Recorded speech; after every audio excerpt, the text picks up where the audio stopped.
Γεια σας, Κυλική Skateboard, νέο βίντεο. Στο σημερινό θα σας δείξουμε πώς να κάνετε το σόβι. Καταρχάς βάζετε τα πόδια σας έτσι, το πίσω πόδι στην ουρά και το μπροστά εδώ. Αρχικά θα σμπρώξετε με το πίσω σας πόδι το skate, όχι πολύ δυνατά, έτσι.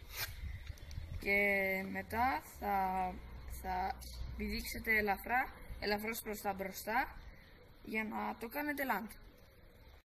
Σόβιτ χωρίς κίνηση για να καταλάβετε πώς γίνεται.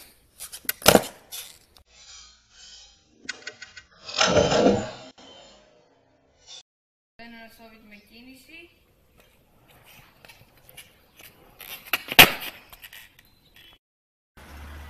Άλλο ένα σόβιτ. Αυτό ήταν το βίντεο για σήμερα, παιδιά. Ελπίζουμε να σας άρεσε.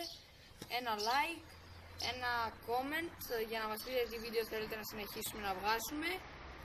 Αν μπορείτε ένα subscribe και μια κοινοποίηση βοηθάει πολύ. Γεια σας.